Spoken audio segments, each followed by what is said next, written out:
मेरा नाम शिलो Joy Abraham है, जैसे कि फादर साहब ने बताया। और अगर मैं अपना छोटा सा इंट्रोडक्शन दूँ तो मैं उत्तर प्रदेश का रहने वाला हूँ, छोटा सा शहर गोंडा का। और मेरे पापा भी पास्टर हैं मेथोडिस्ट चर्च गोंडा में। और मैं इस बात का मैं बहुत बहुत धन्यवादित करता हूँ परमेश्वर पिता का कि उसने मुझे सेकेंड जनरेशन पास्टर बनाया मेरी फैमिली के लिए। मेरी फैमिली में मुझे सेकेंड जनरेशन पास्टर बनाने के लिए मुझे तैयार कर रहा है। और मैं अपनी पढ़ाई यूनियन बिब्लिकल सेमिनरी पुणे से कर रहा हूँ। और 4 साल का कोर्स होता है यूपीडी। और आफ्टर 12th अगर आप आफ्टर 12th कर रहे हैं तो 5 साल का कोर्स होता है। मैं सबसे पहले तो धन्यवाद देता हूँ परमेश्वर पिता के लिए कि जिसने मुझे इस योग्य समझा कि आज एज अ वक्ता एज अ प्रीचर मुझे यूज़ कर रहा है। और मैं धन्यवाद देता हूँ हमारे पादी साहब रेवरेंड अजय मसीह का भी, जिनने मुझ पे भरोसा दिखाया और आज का इस संडे मुझको प्रीच करने को दिया। मैं उनकी फैमिली के लिए भी मैं बहुत बहुत धन्यवाद देता हूँ कि मेरे इस प्रैक्टिकल वर्क में पूरा सपोर्ट कर रहे हैं ये लोग। एक अच्छी हॉस्पिटैलिटी दे रहे हैं मुझे। और मैं परमेश्वर का हर एक चीज़ों के लिए धन्यवाद करता हूँ। आज का जो वचन हमने पढ़ा यहेजकेल नबी की पुस्तक उसका 30 अध्याय और उसकी दूसरी और तीसरी है। The book of Ezekiel chapter 30 verse 2 and 3। हे मनुष्य के संतान, भविष्यवाणी करके कह, परमेश्वर यहोवा यूं कहता है, हाय हाय करो, हाय उस दिन पर, क्योंकि वह दिन अर्थात यहोवा का दिन निकट है, वह बादलों का दिन और जातियों के दंड का समय है। आइए हम दुआ करेंगे। धन्यवाद है प्यारे पिता परमेश्वर इस समय के लिए जो कि आपने हमें दिया खुदा। आपकी दी हुई हर एक आशीषों के लिए हम धन्यवाद देते हैं। आप हमें यहाँ पे चुनकर अपने समीप आपने हमें आने दिए खुदावन, इसके लिए हम आपको बहुत बहुत धन्यवाद करते हैं प्यारे पिता परमेश्वर। अपने दास से बातचीत कीजिए और मेरे थ्रू बातचीत कीजिए ताकि आपकी कलीसिया को और कलीसिया को एक आपका वचन मैं प्रचार कर सकूं खुदावन। और खुदावन आपका आत्मा मेरे थ्रू बातचीत करे, मैं ना हूँ परंतु बोलने वाला आपका वचन हो। धन्यवाद है तो प्यारे पिता परमेश्वर इस पूरे समय को आपके हाथों में देते हुए छोटी सी दुआ को यीशु के नाम से मांगता हूं, आमीन। आज पनिशमेंट, दंड, एक बड़ा एक ऐसा वर्ड है जो सुन के बड़ों से बड़ों और बच्चों से बच्चों तक का मिल जाता है भाई कि पनिशमेंट मिलने वाला है बच्चों के लिए। जब मैं भी स्कूल में था या फिर अभी भी मैं कॉलेज में जाता हूँ तो असाइनमेंट नहीं किया रहता तो कुछ ना कुछ पनिशमेंट रहता है। अभी भी बच्चों के लिए भी कहीं होमवर्क नहीं करते तो पनिशमेंट रहता है कि पनिशमेंट मिलने वाला, तो बच्चे उस डर से काम को करते हैं। पर यदि अगर हम यहाँ पे परमेश्वर के वचन को पढ़ें तो यहाँ पे भी पनिशमेंट की बात हो रही है, दंड की बात हो रही है, परमेश्वर के उस दिन की बात हो रही है, उस जजमेंट डे की बात हो रही है। ये दिन हमको लगता है शायद हम बड़े टाइम से सुनते हैं, जब से पैदा होते तब से सुनते आ रहे हैं कि अरे वो दिन आएगा वो दिन आएगा। पर आखिर कब आएगा वो दिन? क्या सिचुएशन देख के क्या हमको नहीं लगता कि वो दिन चल रहा है? अभी हमने गीत गाया, अभी भैया ने भी बोला अंत का समय। सचमुच में ये अंत का समय काफी डरावना समय है। ये अंत के समय में परमेश्वर आज एक जज की रूप में आज हमारे सामने आएगा, हमारा न्याय करेगा। हमारे जितने भी काम हमारे पास जिंदगी में एक ही मौका मिला हुआ है, वो हमारी जिंदगी, बस इसके अलावा हमारे पास कोई मौका नहीं। और जिंदगी का भी कोई भरोसा नहीं कि कभी निकल जाए, है ना? आज कोई भरोसा नहीं, कोई गारंटी लेके आया है? कोई नहीं लेके आया है। कितने टाइम तक हम जीवित रहेंगे, क्या होगा, कुछ नहीं पता। आज कभी भी इस जीवन जा सकता है और ये मौका हमारे हाथ से छीन गया है। और जिस दिन ये मौका छीन गया तो फिर दोबारा मौका नहीं मिलेगा, क्योंकि जीवन भी एक ही बार है, मृत्यु भी एक ही बार है। फिर उसके बाद सीधे जाके जवाब देना है। और यहाँ पे जब हम यहेजकेल नबी की पुस्तक में पढ़ते हैं तो यहाँ पे 30वें अध्याय में ये जो बातचीत कर रहा है यहेजकेल नबी, ये इजिप्ट के बारे में बातचीत कर रहा है। अगर हम इसके कॉन्टेक्स्ट को देखें तो इसका कॉन्टेक्स्ट इजिप्ट के बारे में, मिस्र देश के बारे में है कि वो अन्य जातियों में पूरा लॉलीन हो चुका है, तमाम तरह की उन चीजों को कर रहा है जो कि सही नहीं है, जो कि परमेश्वर के लैंड के विरुद्ध में है। आज परमेश्वर उनके लिए इस बात को कहता है, बड़ा सुन के बड़ा अजीब सा लगता है परमेश्वर के वचन में जब भी हम पढ़े कि हाय करो उस दिन पर। तो इसका मतलब कितना डरावना दिन होने वाला है जब परमेश्वर का वचन इस बात को कह रहा है।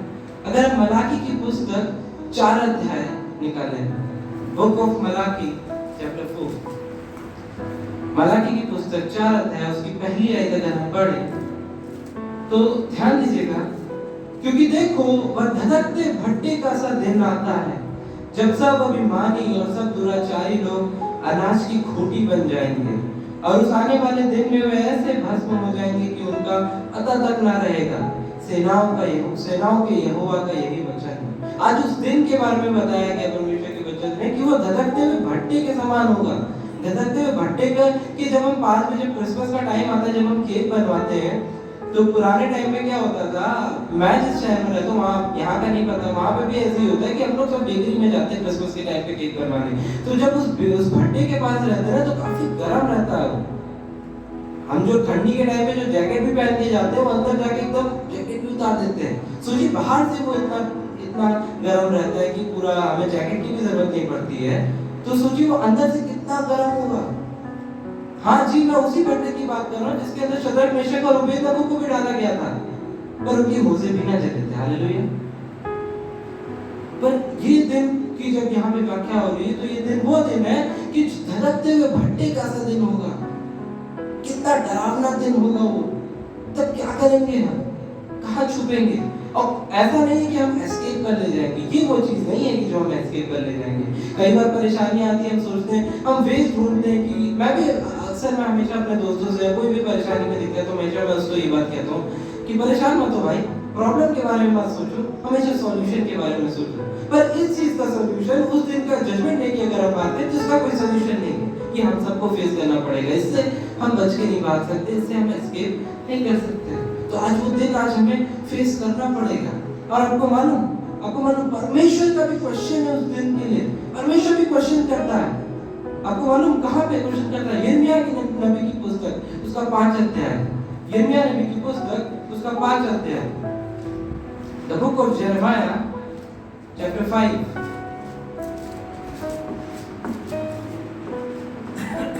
यिर्मयाह नबी की पुस्तक 5 अध्याय और उसकी 31वीं आयत, 31st वर्स। भविष्यवक्ता झूठ-मूठ भविष्यवाणी करते हैं और याजक उनके सहारे से प्रभुता करते हैं जी। मेरी प्रजा को यही भाता भी है, परंतु अंत के समय तुम क्या करोगे? जरा गौर किया लास्ट की लाइन पे, परंतु अंत के समय तुम क्या करोगे, कहाँ भागोगे? आज अंत के समय, आज हमें लगता है कि बहुत दूर है, पर नहीं, हम उसी टाइम में जी रहे। अगर हम प्रोफेसीज भी देखें जो कि परमेश्वर के वचन में दे रखी है, तो वो साफ तरीके से हम देखते हैं कि जगह जगह पे वॉर्स हो रहे हैं। अभी हमारे इंडिया में भी हमने देखा कि किस तरीके से वॉर्स की रूमर्स फैल रही है, किस तरीके से वॉर हो रही है। और कई ऐसी जगहों पे जहाँ पे प्राकृतिक आपदाएं भी आ रही। पाकिस्तान में भूकंप आ रहा है और बांग्लादेश में भूकंप आया, टर्की में भूकंप आया। तो देखिए प्राकृतिक आपदाएं भी आती जा रही है और कई ऐसे देश हैं जहाँ पे ऐसी चीजें हो रही हैं। और ये सब क्या अंत के दिन के चिन्ह नहीं है? जी हाँ, बिल्कुल है। आज के टाइम में क्या झूठे भविष्यवक्ता नहीं उठ खड़े हुए? आज के टाइम में बहुत सारे ऐसे मैंने देखा है कि परमेश्वर का वचन आपको मालूम क्या कहता है? 10 आज्ञाएं जो हमने संडे स्कूल से रटी हुई हैं और हम अपने बच्चों को सिखाते हैं बड़े अच्छे से। हमें कुछ हो ना हो, क्रिश्चियन होने के नाते हमें ये चीज बड़े आनी जरूर से चाहिए, है ना? जो हम मानते हैं 10 आज्ञाएं, उन 10 आज्ञाओं में से चौथी आज्ञा क्या है मालूम? तो विश्राम दिन को पवित्र मानकर स्मरण करना। क्या आज हम करते हैं? नहीं, कई बार हम वो भी भूल जाते हैं। विश्राम दिन का आया तो मतलब विश्राम दिन का मतलब विश्राम करना है, घर पर रेस्ट करना है। जी नहीं, विश्राम दिन का ये अर्थ नहीं। विश्राम दिन का मतलब परमेश्वर की हुजूरी में आना है और उसको और उसकी हुजूरी में उसकी वर्शिप करनी है, उसको धन्यवाद देना है हफ्ते भर के लिए। विश्राम दिन को पवित्र मानकर स्मरण करना, ये कहा गया वचन में। पर आज हम ऑनलाइन चर्चेस अटेंड कर लेते हैं भाई, ऑनलाइन पिक्चर्स आज हमने बना ली है अपने अपने पर्सनल। परंतु परमेश्वर ने तो हमारा अगुआ ऑलरेडी चुन के रखा हुआ, हमारे पास्टर्स को, हम उनकी नहीं सुनते। कई बार हमें बुरा लग जाता है भैया कि पास्टर्स ने डांट दिया, हम नहीं जाएंगे चर्च में। इस चर्च में पास्टर हमें सबके सामने डांट देता है, अरे हम नहीं जाएंगे। क्या काम हम करते हैं, नाम उनका हो जाता है। आज कई बार हम नाराज हो जाते हैं अपने पादरियों से। पर आपको मालूम, परमेश्वर ने आज हमारे लिए हमारा अगुआ जो ठहरा है वो हमारा पादरी। अगर हम उसकी नहीं सुनेंगे तो हम किसकी सुनेंगे फिर? हम, ये तो वही बात हो गई कि हम जिसके अंडर में जो हमारा अगुआ, हम उसकी ना सुन के दूसरे के शेफर्ड की हम बात को सुन रहे हैं, तो तुम दूसरे के हो गए ना। परमेश्वर जिसको हमने ठहराया है, जिसको हमारे लिए ठहराया, हम उसकी नहीं सुनते, हम उससे नाराज हो जाते हैं। कई बार पास्टर्स का वचन ऐसा होता है कि जो हमें लग जाता है कि अरे यार ये तो मेरे लिए बात कर रहे हैं, पर आपको मालूम अगर आपको लगता है तो बहुत अच्छी बात है ये। जी हाँ, बहुत अच्छी बात है। अगर आपको लगता है कि आपके लिए, तो जी हाँ आपके लिए ही है। फिर वो इसका मतलब परमेश्वर आपसे बातचीत कर रहा है। और परमेश्वर का वचन क्या कहता है? परमेश्वर का वचन जो है वो दो धारी तलवार है, वो हमारे हृदय को बार बार छेद देती है।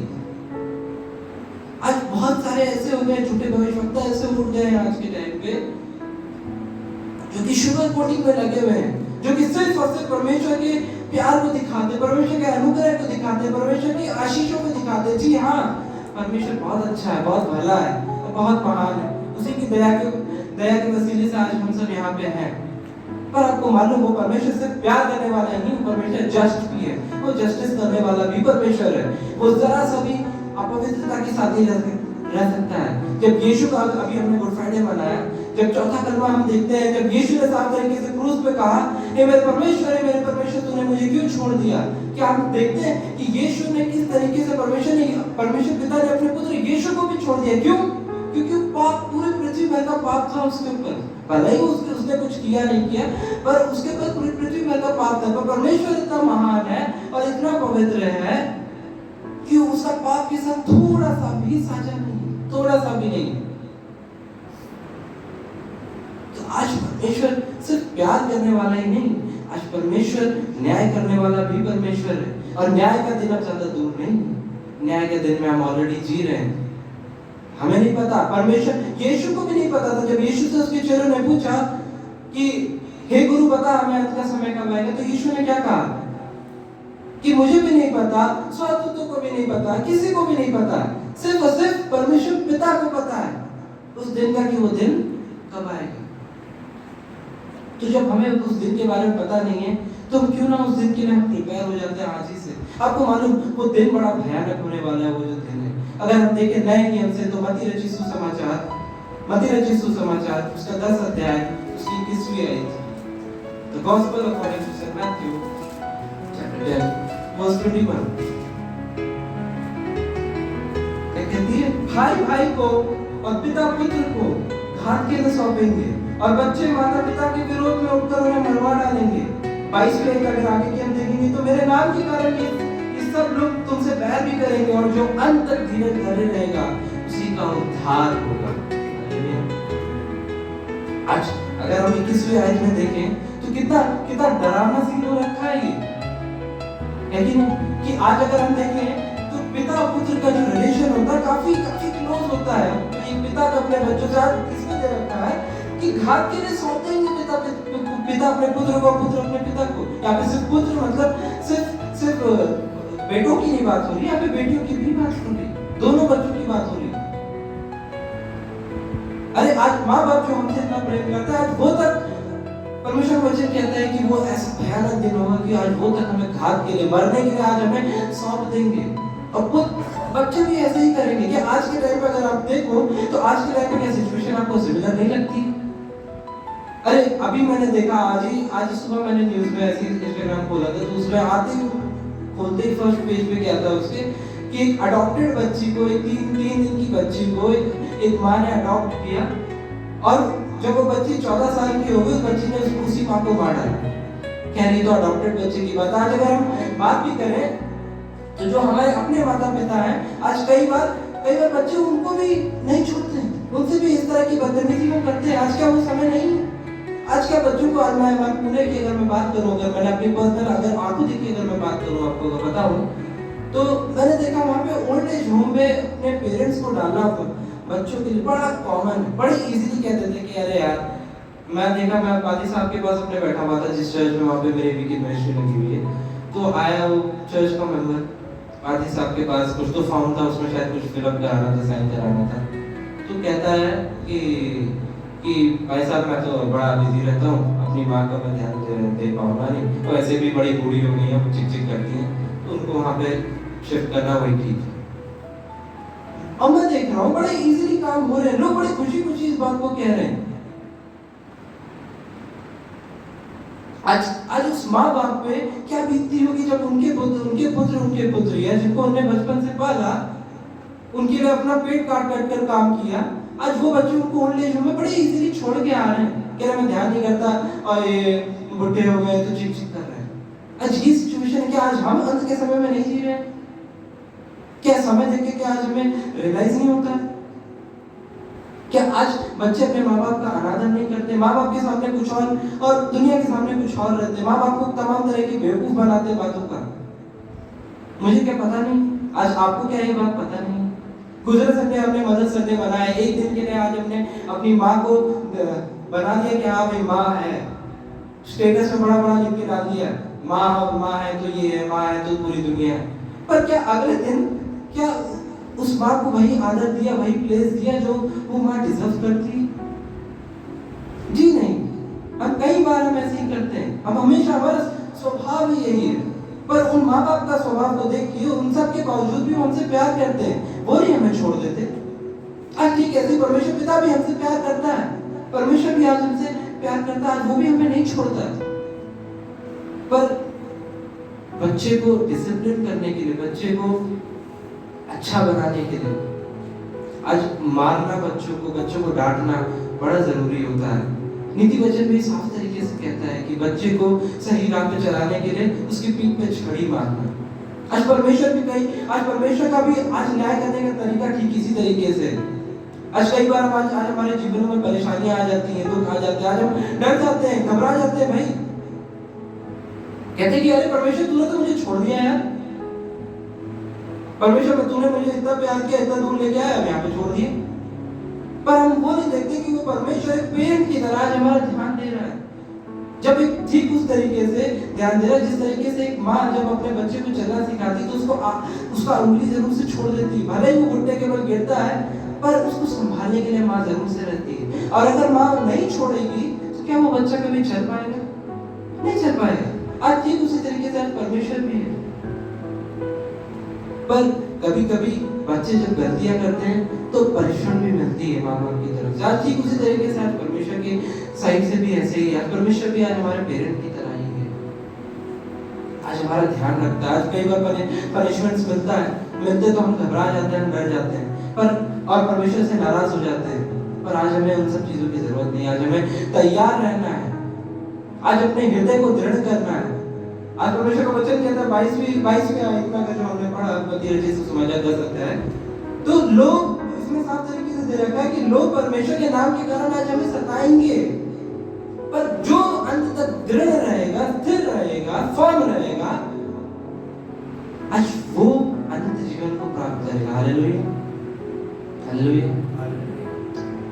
अगर मैं आपको और चिन्ह दिखाऊं अंत के समय के जो होने वाले हैं और जो चल रहे हैं, तो मेरे साथ दूसरा तीमुथियुस निकालिए, दूसरा तीमुथियुस की पत्री उसका 3 अध्याय,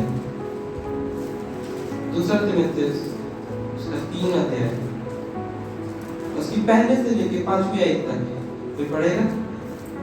पहला तीमुथियुस 3 अध्याय उसकी पहले से लेके 5वीं आयत तक, बड़ा ध्यान से पढ़िएगा इस चीज को। यह बात सत्य है कि जो अध्यक्ष होना चाहता है तो वह भले काम की इच्छा करता है। तो चाहिए कि अध्यक्ष निर्दोष और इनकी पत्नी का पति संयमी, सुशील, सभ्य, पहनवाई करने वाला और सिखाने में निपुण हो, पियक्कड़ या मारपीट वाला ना हो, वरन कोमल हो और ना झगड़ालू और ना लोभी हो, अपने घर का अच्छा प्रबंध करता हो और लड़के वालों को सारी गंभीरता से अधीन करता हो। जब कोई अपने घर का ही प्रबंध करना ना चाहता हो तो परमेश्वर की कलीसिया के रखवाली क्यों करेगा? मैंने दूसरा तीमुथियुस 3 अध्याय बोला था, दूसरा तीमुथियुस 3 अध्याय। ये जान रख अंतिम दिनों में कठिन समय आएंगे, क्योंकि मनुष्य स्वार्थी, लोभी, भीखमार, अभिमानी, निंदक, माता पिता की आज्ञा टालने वाले, कृतज्ञ और अपवित्र, दया रहित, क्षमा रहित, दोष लगाने वाले, असंयमी, कठोर, भलेस के बैरी, विश्वासघाती, हीन, घमंडी और परमेश्वर के नहीं सुख विलास ही के चाहने वाले होंगे। वे भक्ति का भेष तो धरेंगे और उसकी शक्ति को न मानेंगे। ऐसों से परे रहना। ध्यान दिया आपने? आज जो सिचुएशंस इसमें मेंशन की गई कि आज हमारे बीच में नहीं है। जी बिल्कुल है, आज हम भी तो उसी टाइम में जी रहे हैं ना, कि जब बच्चे अपने माँ बाप के एकदम अगेंस्ट में हो चुके हैं, स्वार्थी हो चुके हैं, लोभी हो चुके हैं, टालने परमेश्वर की आज्ञा को टालने वाले, माता पिता की आज्ञा को टालने वाले, दया नहीं है आज उनमें बिल्कुल। आज की क्या जो कुछ भी साइंस है, जो कुछ भी चिन्ह दिखा रखे हैं, क्या ये आज के समय का नहीं है? बिल्कुल। आज हम सब भी दूसरे को क्यों देखें, आज हम अपने आप को भी देखें, तो क्या आज हम ये सब नहीं काम करते? कहीं ना कहीं छोटे से, चाहे वो छोटा हो चाहे बड़ा हो, आज ये काम आज हमारे जीवन में बिल्कुल मौजूद है। आज हम इन सब चीजों में लगे हुए, आज हमारा जीवन इन सब चीजों में है। आज अगर हम देखें, अगर हम अगला पन्ने को पलटेंगे और चौथा अध्याय अगर हम देखेंगे और उसकी दूसरा तिमोथेयुस 4 अध्याय उसका तीसरा और चौथी भी आयत को अगर हम पढ़ेंगे, तो उसमें साफ तरीके से दे रखा है कि क्योंकि ऐसा समय आएगा जब लोग खरा उपदेश ना सह सकेंगे, पर कानों की खुजली के कारण अपनी अभिलाषाओं के अनुसार अपने लिए बहुत से उपदेश बटोर लेंगे और अपने कान सत्य से फेर कर कथा कहानियों पर लगाएंगे। आज क्या ये समय नहीं है? आज हम सब अपने मन मुताबिक सर्मन नहीं सुनना चाहते, जैसे कि मैंने अभी बताया। आज हम सब सिर्फ उन्हीं लोगों को ध्यान देते हैं, उन्हीं प्रीचर्स को जाकर सुनते हैं जो हमारे नाम की भविष्यवाणी कर देते हैं कि हाँ भैया इन लोगों को आशीष मिलेगी, आपके घर कार आने वाली है, आप पे बहुत बरकत होगी। आज हम यही सब आज वचन को सुनना चाहते हैं। आज हमारे कान जो है ये इन सब चीजों की ओर बहुत अच्छे तरीके से लगे हुए हैं। पर अगर कोई प्रचारक, अगर कोई प्रीचर अगर आज हमारी गलतियों को आज हमको रियलाइज करा दे, तो आज हमारा दिल लग जाता है, यार ये कैसी बातें कर रहा है, कैसे हमसे ऐसे बात कर सकता है, ये कैसे, कौन होता है हमको जज करने वाला?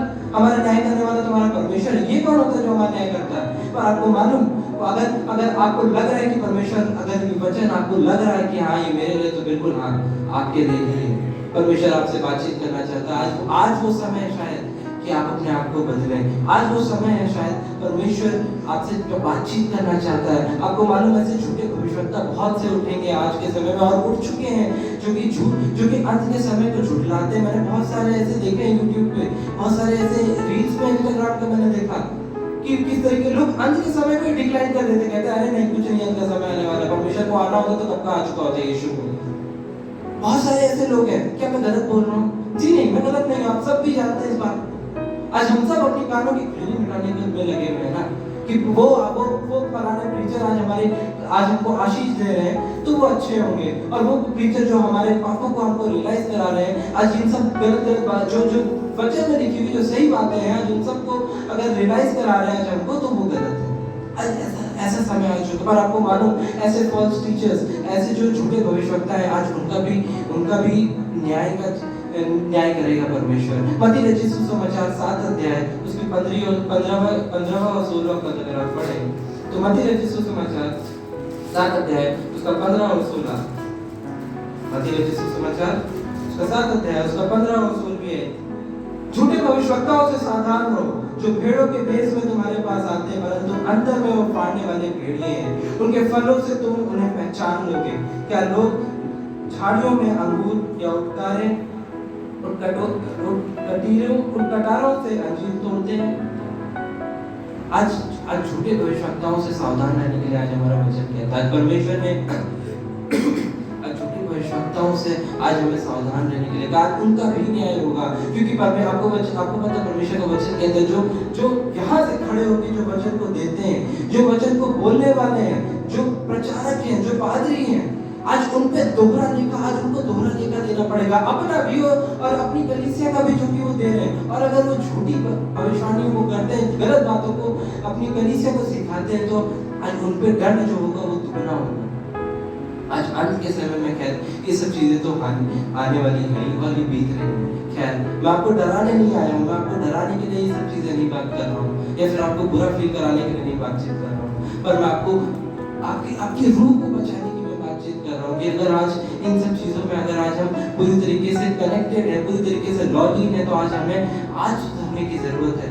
आज हो सकता है, आज मेरी बातें हो सकता है कुछ लोगों को बुरी लगे, पर ये जरूरी है बताना, क्योंकि मैं कहीं और से बात नहीं कर रहा हूँ, मैं वचन से बात कर रहा हूँ। और जब परमेश्वर का आत्मा जब हमें छूता है ना, तो हमारा हृदय को बार-बार छेद देता है। हालेलुया। तो क्या आज हम नहीं चाहते कि आज हमारा हृदय को परमेश्वर छुए, परमेश्वर का आत्मा छुए और उसे बार-बार छेद दे? हालेलुया।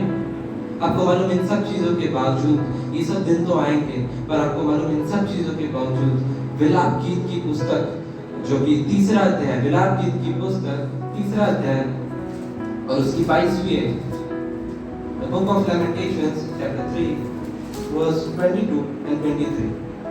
हम मिट नहीं गए, ये यहोवा की महाकरुणा का फल है, क्योंकि उसकी दया अमर है, प्रतिभोर वो नहीं होती रहती है, तेरी सच्चाई महान। हालेलुया।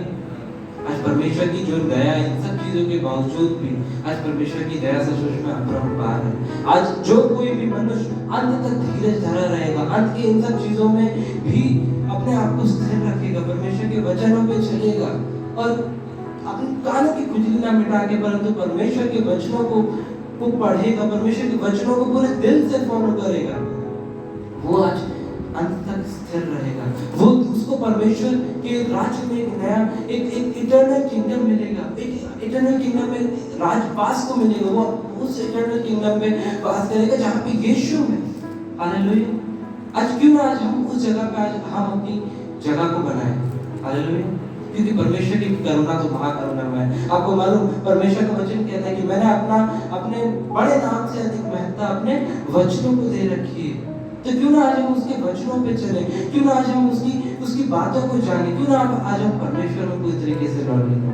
इस अंत के समय में, इस समय में जो भी टफ टाइम है, हो सकता है हम पे परसिक्यूशन हो चल ही रहा है जगह जगहों पे, हो सकता है आज हम परेशानियों में हो सकता है लोग हमें सताएं, लोग हमसे नफरत करें, क्योंकि अंत का समय सब चीजें होनी है। हो सकता है हमें बहुत सारे नुकसान हो, पर आपको मालूम जो अंत तक धीरज धरा रहेगा वो परमेश्वर के राज्य में वास करेगा। हालेलुया। आइए हम छोटी सी दुआ करते हैं। धन्यवाद है प्यारे पिता परमेश्वर इस सुंदर समय के लिए खुदावन जो कि आपने हमें दिया खुदावन। धन्यवाद है प्यारे पिता परमेश्वर कि आपने अपने दास के थ्रू बातचीत की और परमेश्वर पिता ऐसी अपने लिए इस्तेमाल कीजिए खुदावन। आज जब यहाँ से हम जाने वाले हो, रुखसत देने वाले, तो परमेश्वर पिता पुरानी सब बातों में ना रहने पाए, परंतु खुदावन एक नई सृष्टि, एक नई रचना बन जाए, पुरानी सब बातें हमसे बीत जाए परमेश्वर पिता। खुदावन सचमुच में आज आपने जो हम जिस समय में जी रहे हैं, आज अंत का समय, आज कोई किस्से कहानियों के टाइम में हम जी नहीं रहे परमेश्वर पिता। आज वो दिन दूर नहीं, आज वो दिन जबकि हम उसी दिन में हम जी रहे परमेश्वर पिता। आज अपने पवित्र आत्मा से आज हमें भरिए परमेश्वर पिता। हमें बहुत जरूरत है आज के समय में आपके पवित्र आत्मा की खुदा। आज हमारे जो वचन जो हमको दिया जाता है खुदा, आज वो अगर हमें लगता है तो परमेश्वर पिता आज धन्यवाद है प्यारे पिता परमेश्वर, क्योंकि आपने उस वचन के थ्रू हमसे बातचीत की। हम ये मानते हैं परमेश्वर पिता, यहाँ से जाए भी जब हम तो खुदावन आप हम सबके साथ बने रहिए खुदावन हम सबके साथ बने रहिए, अपनी पवित्र आत्मा की सहभागिता हम सबके साथ बनाए रखिए। हर एक चीजों के लिए धन्यवाद देते हुए छोटी सी दुआ को यीशु मसीह के पवित्र मीठे नाम से मांगते हैं, सुनिए कबूल कीजिए, आमीन।